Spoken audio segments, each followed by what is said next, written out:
F-35 도입으로 세계에서 7번째로 스텔스기 보유국이 된 우리나라. 자랑스럽다.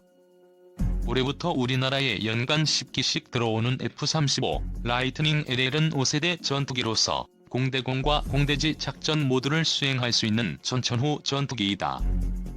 그럼 F-35가 현시대 최고의 전투기인가? 아쉽게도 그렇지 않다.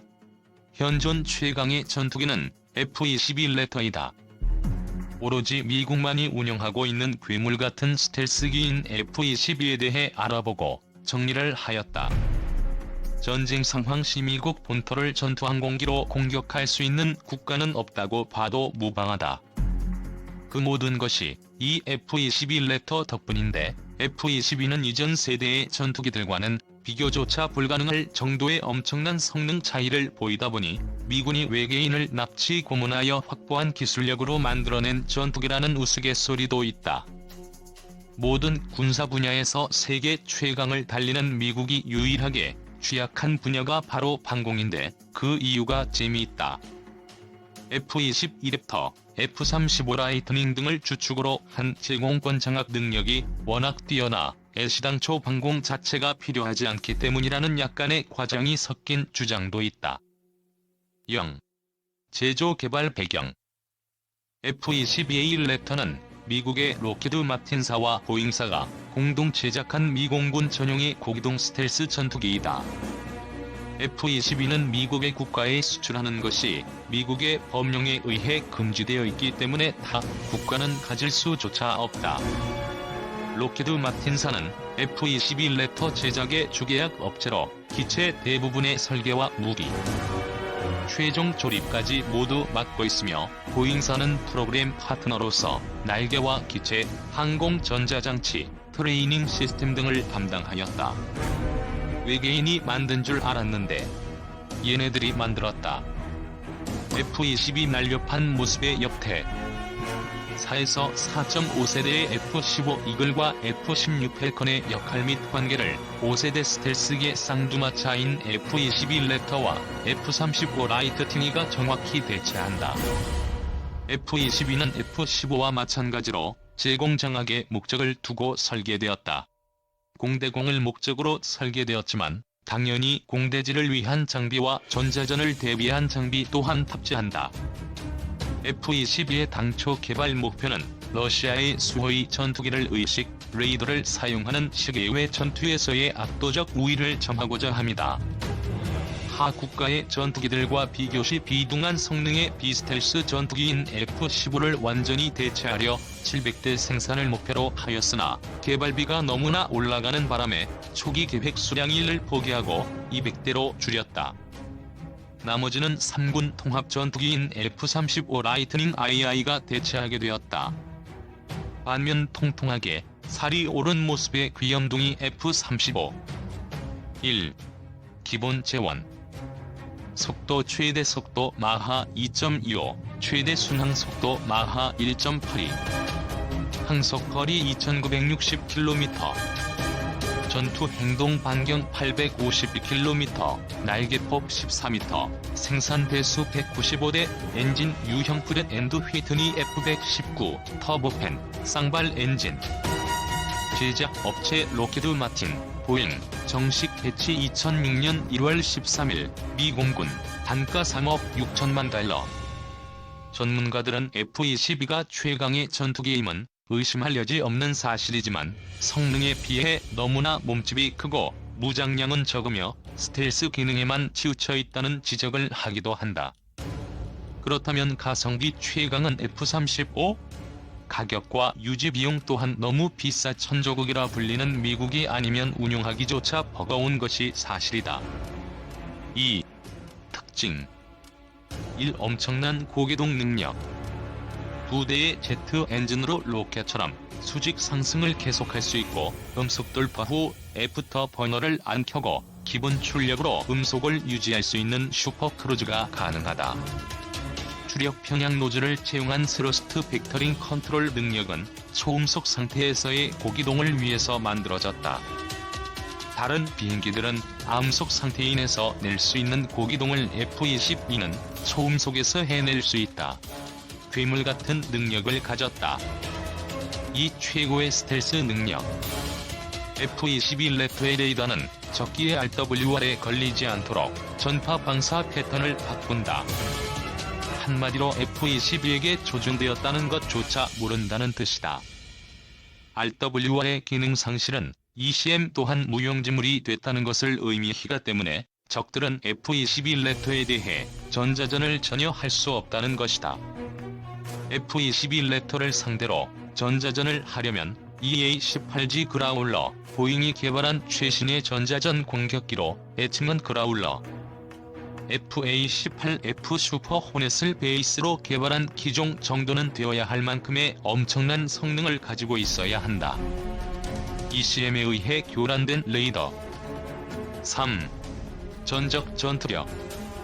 2006년 노던 엣지 훈련. F-22와 F-15의 블루포스 vs F-15, F-16, FA-18, 2-3조기 경보기의 레드포스 모의 공중전 성적 2대 241. 격추된 2대의 블루포스는 F-22가 아닌 F-15.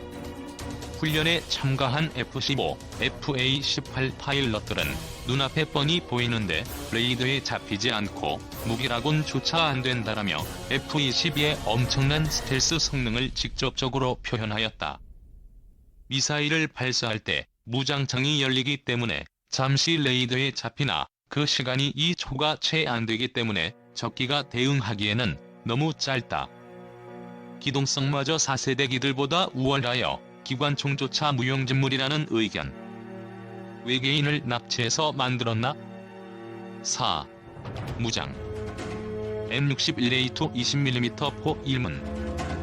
AIM-9 사이드와인더 X 2발, AIM-120 은남 X 6발, JDAM X 2발, GBU-39 SDB X 8발, AIM-9 사이드와인더 X 2발, AIM-120 은남 X 2발. 주입 하부 하드포인트 4기에 2270L 외부 연료 탱크 2기 또는 무장 장착 가능. F-22는 미사일을 내부에 수납, 열고, 쏘고, 닫는데 2초가 걸린다. 5. 라이벌.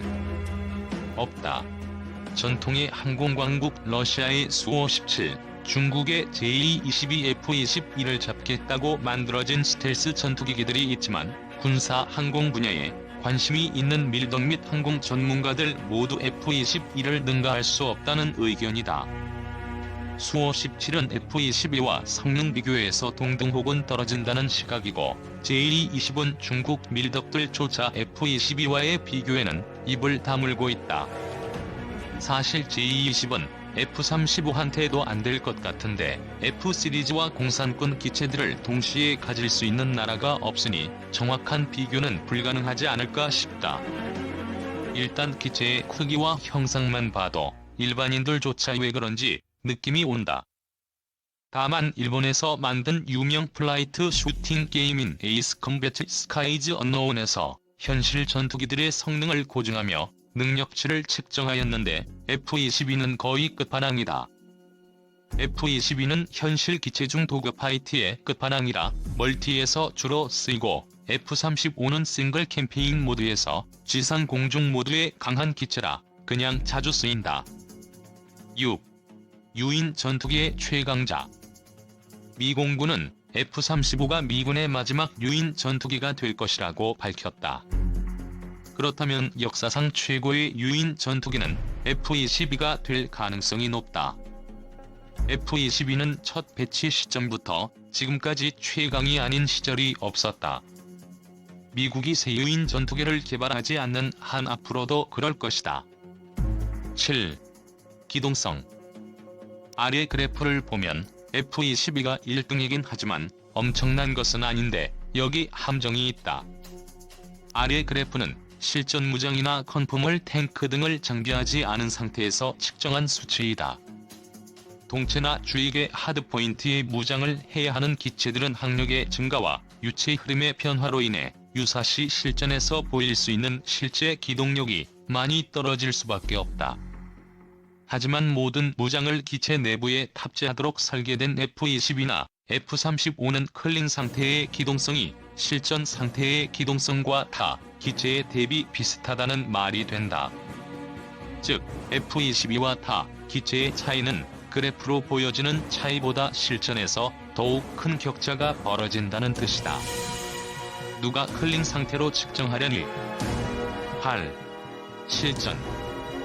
F-22의 스텔스 성능을 간접적으로 알리게 된 사건이 있다. 시리아 정부군의 수-24 전폭기가 북부 시리아의 쿠르드족 지역에 접근, 미 공군의 F-22 2기가 스크램블을 나갔다.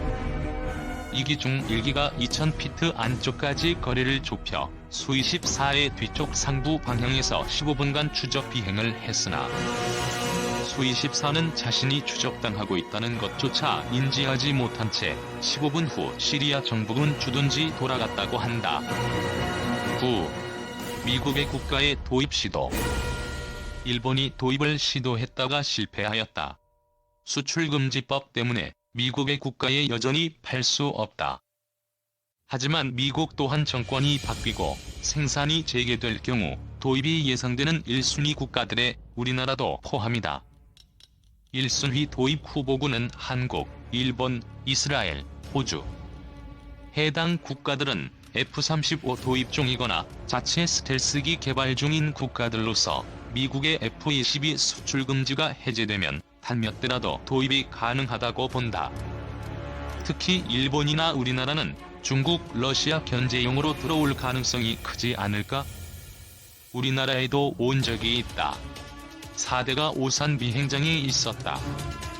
지금까지 F-22에 대한 내용들을 좀 알아봤다. 쓰다 보니 또 길어졌다. 지난번 F-35에 대해 쓸 때만큼 그냥 알아보는 시간 자체가 즐거웠다. 에이스컴 배치를 플레이하고 있어서 그럴지도? 게임에서도 가장 많이 쓴 기체가 F-22고 그 다음이 F-35이다. 요즘에는 F-35에 정이 많이 가서 F-35로 플레이를 더 하고 있는데 둘 다 능력치 빠방한 좋은 놈들이다. 비록 내가 어렸을 적 꿈이었던 파일럿은 되지 못했지만 게임에서라도 조종해볼 수 있으니 그냥 행복하다. 오늘은 일하다가 곧바로 블로그 쓴다고 F-22를 가지고 놀지는 못했지만 이렇게까지 정리를 했으니 의미 있는 시간을 보냈구나. 아참 얼마 전 망하는 문방구에서 아카데미제 F-22 프라모델을 하나 사다 놨는데 얼른 조립하고 도색까지 해봐야겠다. 이렇게라도 가져봐야지.